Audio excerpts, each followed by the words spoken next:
오늘 제목은 거룩한 성찬은 성도를 양육하고 유지한다 라는 제목입니다. 오늘 벨직 신앙고백서 35조입니다. 이제 37조를 끝으로 벨직 신앙고백서는 이제 마무리를 하게 됩니다.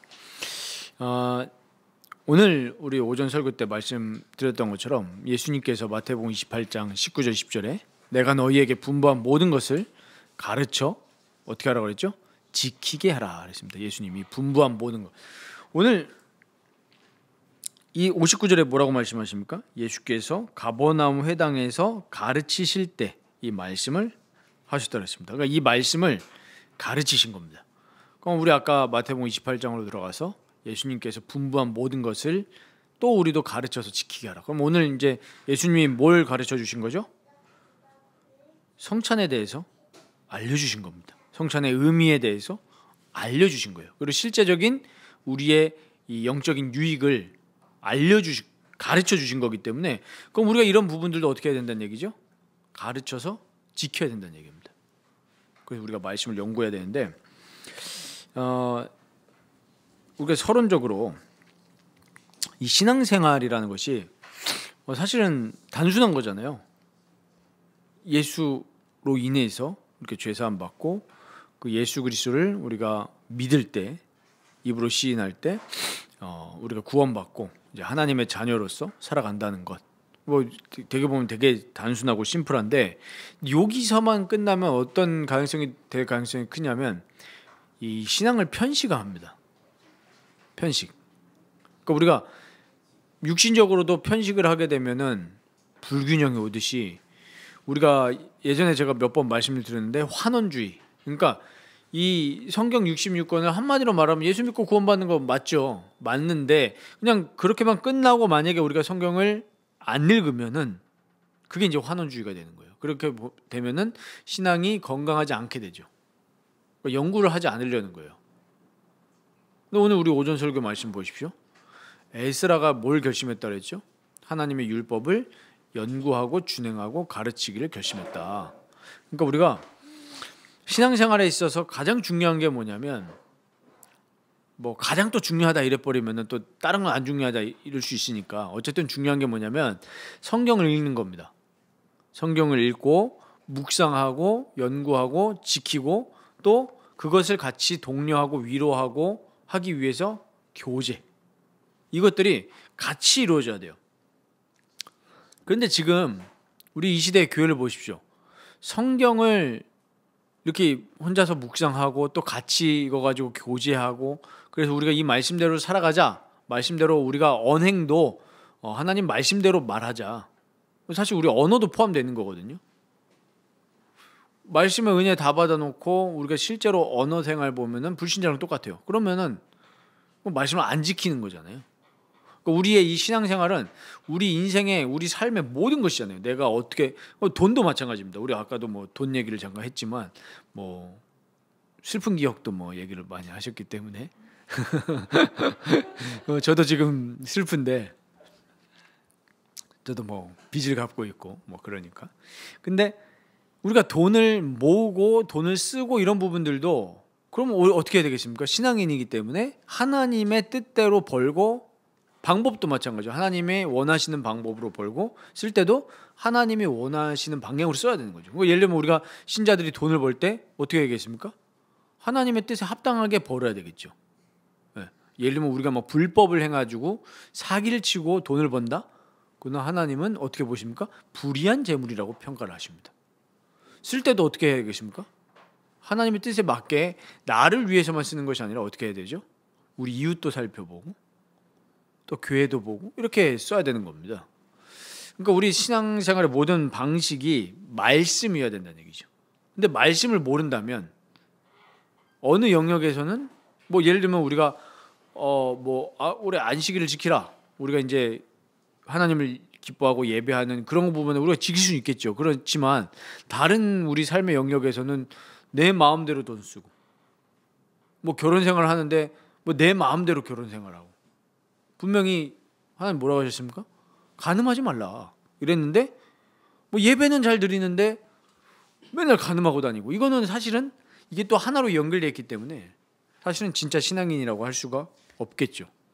근데 지난주 우리 오예배 설은 때도 말씀드렸지만 지금 한국교회가 말씀을 이렇게 올바르게 배우고 실천하는 부분보다는 어떤 겉의 모양만 화려한 거예요. 겉의 모양만. 실제로 중요한 이 본질적인 실력은 신앙인들이 부족한 거예요. 그래서 교리가 중요한 이유는, 이 교리라는 것은 결국에는 뭐 다른 것에서 나온 것이 아니라 성경에서 나온 거거든요. 성경을 저희가 뭐 목요일날 성경 통독 모임 때도 얘기했지만, 똑같은 성경을 보면서도 교리가 잘못되어 있으면 성경을 이상하게 본다고요. 대표적인 게 뭐 신천지라든지 뭐 우리가 경험했던 뭐 그 단체라든지, 교리가 없으니까 자기 마음대로 성경을 해석하고 보는 거예요. 그래서 우리가 이 사도성 말씀드렸었죠. 교회사 2000년 역사 동안에 이 정리되어진, 이 쉽게 말하면 사도들이 전했던 복음, 그 전통이, 물론 뭐 전통을 부정적인 의미로 보면은 성경보다 전통이 위에 올라가면 안 되지만, 그 성경을 우리가 올바르게 믿고 그 열매로 나타난 우리 교리들, 정립된 부분들을 무시하면 안 되는 거거든요. 그러니까 그런 부분들을 잘 정리해서 우리가 그걸 바탕으로 실제적인 묵상 생활, 기도 생활을 하게 된다면은 부정적인 의미에서 죽은 교리로 끝나는 것이 아니라 정말로 건강하면서도 생명력 있는 신앙생활이 됩니다. 그래서 잘 배우셔야 되고, 또 배우는 거에서 끝나는 것이 아니라 그거 가지고 기도하셔야 되고 적용할 수 있도록 힘쓰셔야 되고, 혼자서 그게 불가능해요. 그래서 하나님은 뭘 주셨냐면 공동체를 주셨습니다. 뭐 우리가 예를 들면은 독학이랑, 물론 독학도 의미가 있는데 언제 더 이게 시너지 효과가 있습니까? 같이 배울 때. 우리가 괜히 학교를 가는 게 아니잖아요. 유튜브 시대인데요. 아무리 유튜브 시대라도 사람한테 배우는 것이 다릅니다. 예를 들면은 뭐 미용 같은 경우도 뭐 우리 현직에 있지만, 아니 유튜브를 통해서도 어느 정도 배울 수는 있겠죠. 책을 통해서. 그러나 왜 우리가 굳이 그 선배들한테 배웁니까?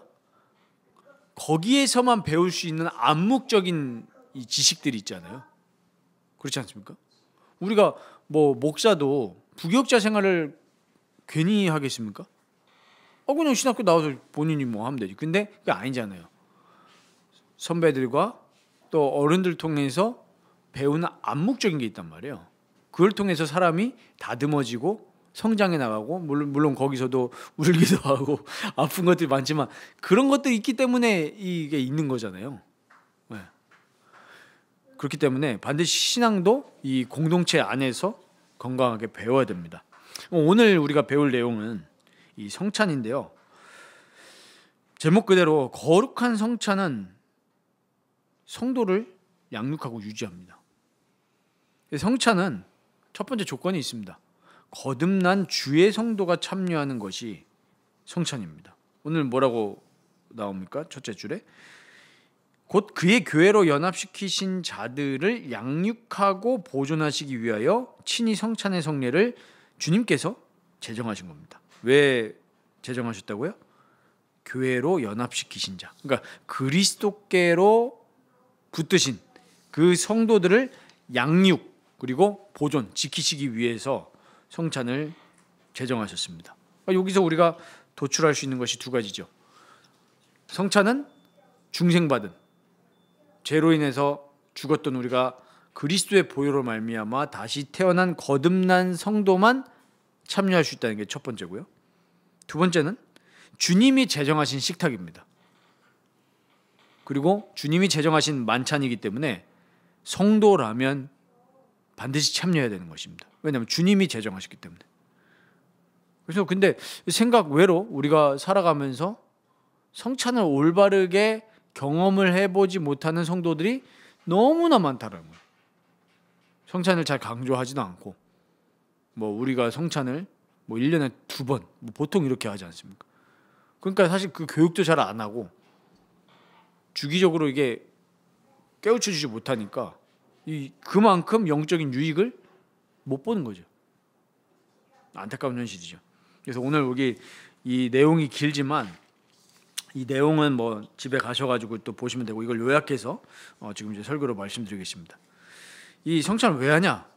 육신의 생명을 보십시오. 우리의 육신의 몸도 하나님께서 어떻게 질서를 만드셨습니까? 먹어야 삽니다. 먹어야 살도록 하나님이 우리를 그렇게 창조해 놓으신 거예요. 그래서 우리 육신의 생명은 반드시 이 땅에 있는 떡을 먹어야 살 수 있습니다. 그 떡을 먹었을 때 우리 몸속에서 어떻게 다 이루어진지 우리가 눈으로 볼 수 없지만 먹음을 통해서 이 육신의 세포들이 힘을 얻고 또 분열도 하고, 그렇게 해가지고 우리가 성장을 하고 건강을 유지시켜 나가잖아요. 안 먹으면 못 삽니다. 이 땅에 안 먹고 살 수 있는 사람은 한 명도 없습니다. 반드시 먹어야 돼요. 먹어야 됩니다.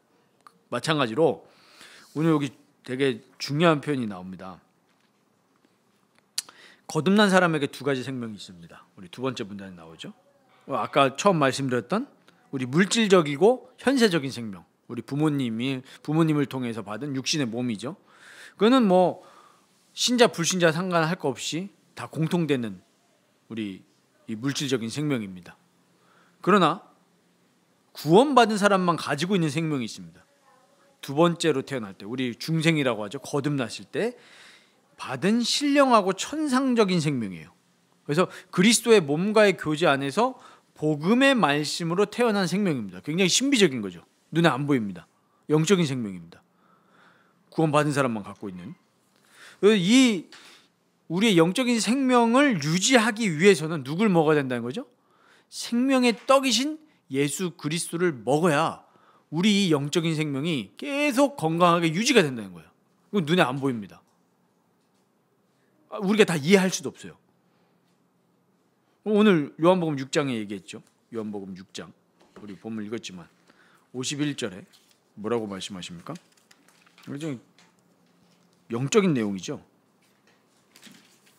51절에 나는 하늘에서 내려온 살아있는 떡이니 사람이 이 떡을 먹으면 영생하리라. 내가 줄 떡은 곧 세상의 생명을 위한 내 살이니라. 이렇게 생명의 떡에 대해서 얘기하셨는데 60절 보십시오. 오늘 요한복음 6장 60절 보면 제자 중 여럿이 듣고 말하되 이 말씀은 어렵도다. 누가 들을 수 있느냐? 예수께서 스스로 제자들이 이 말씀에 대해서 수군거리는 줄 아시고 이르시되 이 말이 너희에게 걸림이 되느냐? 그러면 너희는 인자가 이전에 있던 곳으로 올라가는 것을 본다면 어떻게 하겠느냐? 살리는 것은 영이니 육은 무익하니라. 내가 너희에게 이른 말은 영이요 생명이라. 이 요한복음 6장 63절 되게 유명한 말씀인데 어떤 맥락에서 얘기하신지 이해되시겠죠? 이걸 가지고 사람들이 이게 뭐라고 했습니까? 야, 육신적으로 범죄해도 아무 소용없다. 살리는 건 영이다. 이런 식으로 궤변을 했는데 그런 맥락에서 나온 말씀이 아니죠. 지금 예수님이 자기를 두고 생명의 떡이라고 하니까 제자들 중에 누군지 모르겠지만 그 예수님의 말씀을 들으면서 야, 이해가 안 돼. 이게 지금 무슨 말이야? 보십시오. 생각해 보십시오. 제가 예수님이라고 한번 가정해 보겠습니까? 지금 예수님이 지금 가르치고 계세요. 바다 건너편에서 가르치고 계시는데 여러분들, 성도님들, 제가 생명의 떡입니다. 저를 드십시오. 그러니까 지금 예수님 지금 육신의 몸을 갖고 계시잖아요. 제자는 나를 먹는 자는 영원히 살겠다. 그러니까 이게 무슨 말이냐? 그러니까 예수님이 이렇게 말하시는 거예요. 야, 여기에는 이제 점잖게 이 말이 너희에게 걸림이 되느냐? 라고 이제 물어보셨는데 조금 우리식으로 해석했을 때, 야, 너네 이거 이해 안 돼? 너네 이거 이 말이 너희한테 좀 뭐 쉽게 말하면 짜증 나냐? 이해 안 되냐? 이렇게 얘기하시는 거예요. 그러면서 진짜 이 내가 너희에게 이른 말은 영적인 이야기다. 그래서 진짜 너희를 살리는 것은 영인 거다. 지금 내가 영적인 말이 너희를 진짜 살린다는 거죠. 그러나 너희 중에 믿지 아니하는 자들이 있느니라 하시니 이는 예수께서 믿지 아니하는 자들이 누구며 자기를 팔 자가 누구인지 처음부터 아심이로라. 지금 가룟 유다 두고 이야기하시는 거죠. 그랬을 때 중요한 표현이 나옵니다. 66절에 그때부터 그의 제자 중에서 많은 사람이 떠나가고 다시 그와 함께 다니지 아니하더라. 놀라운 말씀이죠.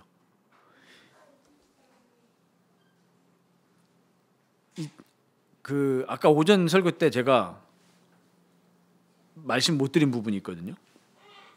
예전 책 중에 그 타이틀이 이런 책이 있었습니다.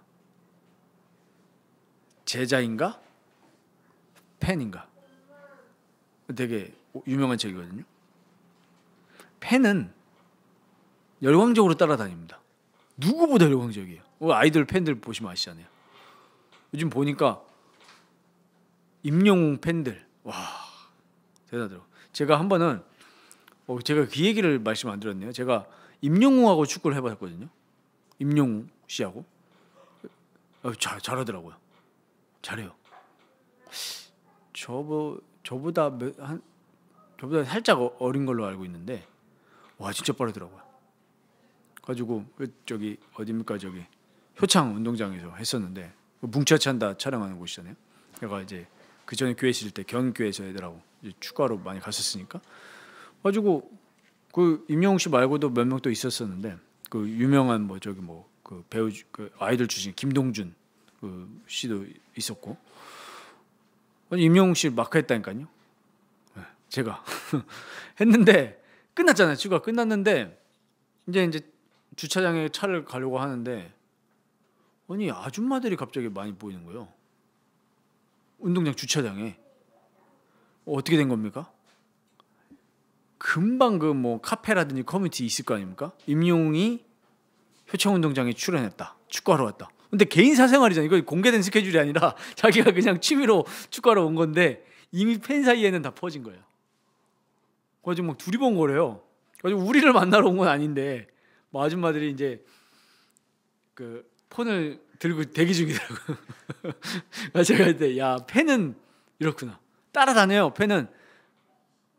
그러나 제자와 팬은 분명히 차이가 있습니다. 제자는 뭡니까? 그 말씀을 따르는 사람이에요. 그리고 자기 십자가를 지고 따른다고 그랬어요. 그러니까 제자는 죽기를 각오한 사람이고 내 육신을 거슬러서 정말 주님의 말씀에 순종하고자 하는 사람이 제자입니다. 팬은 순종하지 않아요. 그냥 열광할 뿐입니다. 그러니까 이 사람들이 예수님의 지금 이 말을 듣고 떠나갔다 그랬어요. 이거는 진짜 거듭난 사람만이 알아들을 수 있는 내용입니다.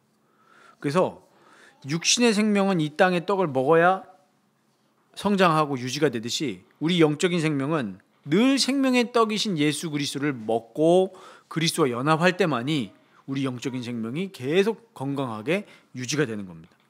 고린도전서 10장 2절 4절에는 뭐라고 합니까?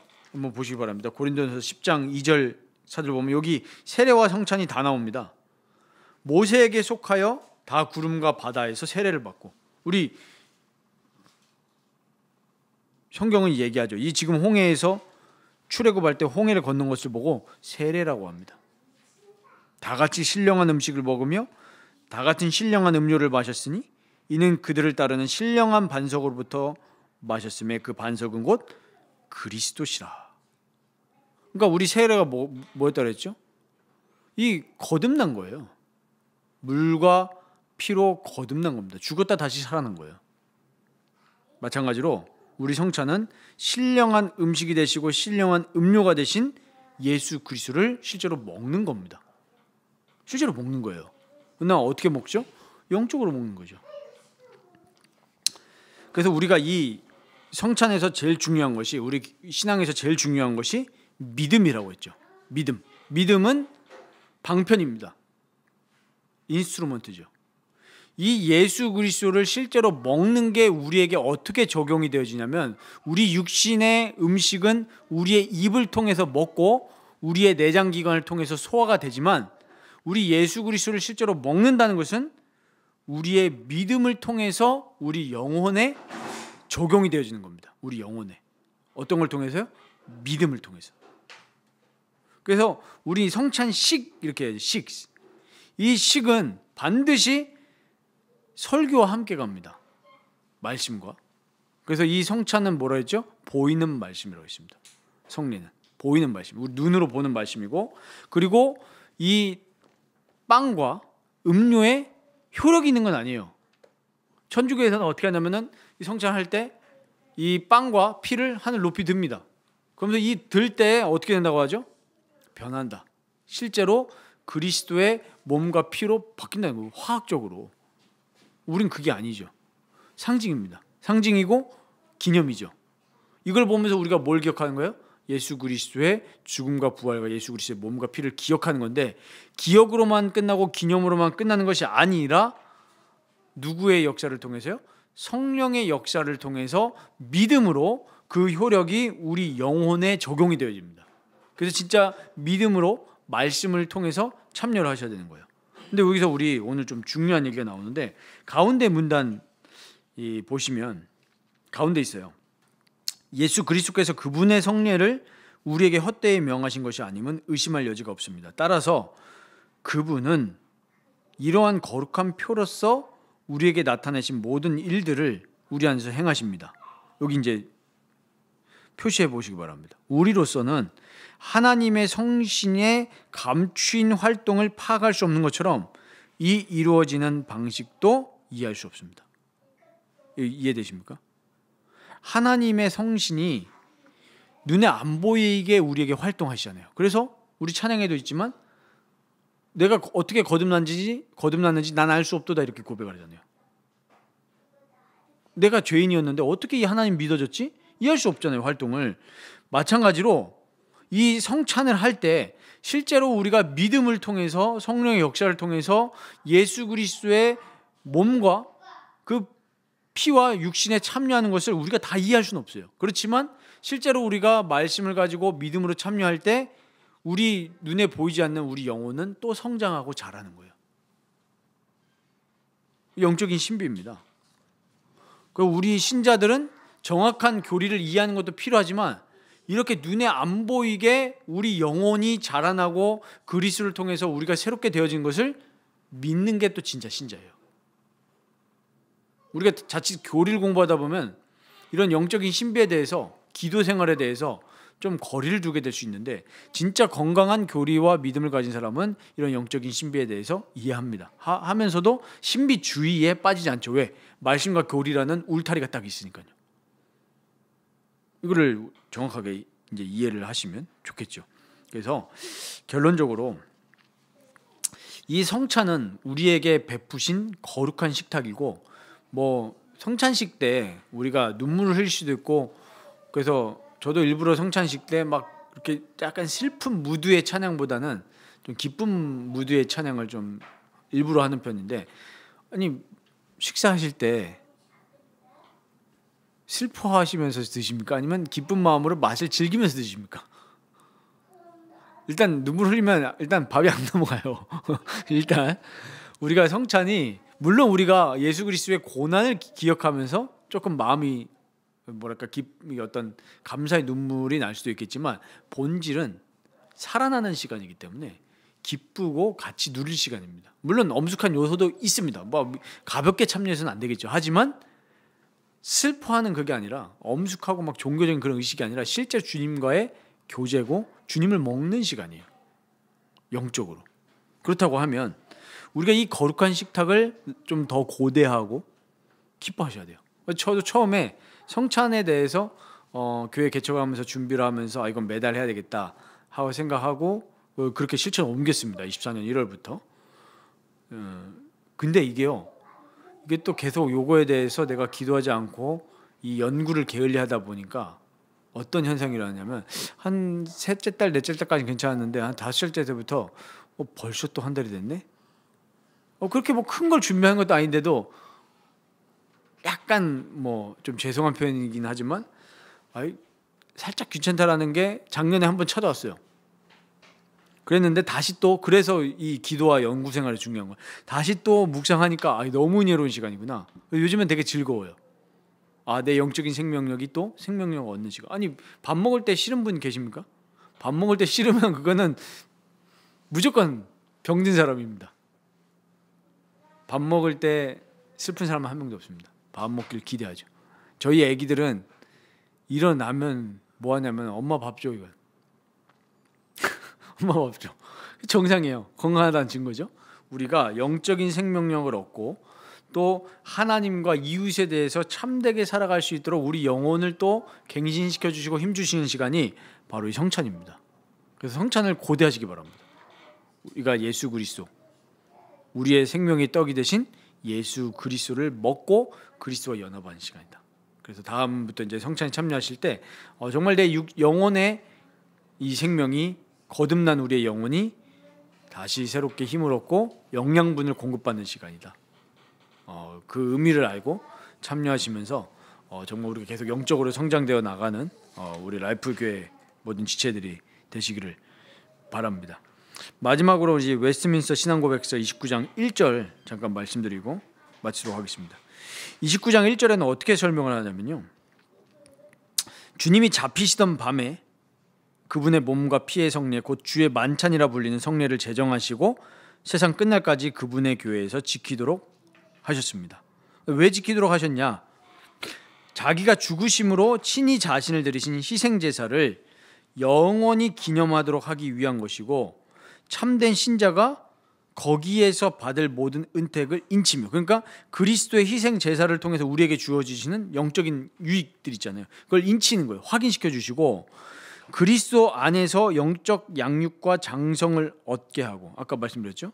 우리 영적인 생명이 계속 힘을 얻고 자라나가는 거고, 그분께 마땅히 행하여야 할 모든 의무를 더 충실히 이행하도록 하기 위한 것이며, 그분의 신비한 몸의 지체로서 그리스도와 또한 지체 상호 간의 사귐의 띠와 보증이 되기 하기 위함이다. 그러니까 우리가 성찬을 참여하면서 서로 우리 지체 간의 사귐의 띠와 보증, 누구시죠? 예수 그리스도. 우리가 예수 그리스도 안에서 하나다라는 것을 보증하기 위해서 성찬을 제정하신 겁니다. 우리가 성찬을 올바르게 참여하면 우리 지체끼리도 어떻게 된다는 거죠? 더 견고해지고 주 안에서 한 가족이 되는 것입니다. 왜? 한 몸 그리스도께 연합되어 있기 때문에. 그리고 우리의 의무, 신자로서 하나님을 사랑하고 이웃을 사랑할 수 있는 그 마음을 더 복돋아 주는 거죠. 눈에 보이지 않지만, 지성으로는 다 이해할 수 없지만 영적으로 그 사실이 우리에게 주어집니다. 이 사실을 실제로 경험하시고 우리 마음이 변화되는 것을 경험하는 우리 모든 우리 성도님들 되시기를 주님의 이름으로 축원드립니다.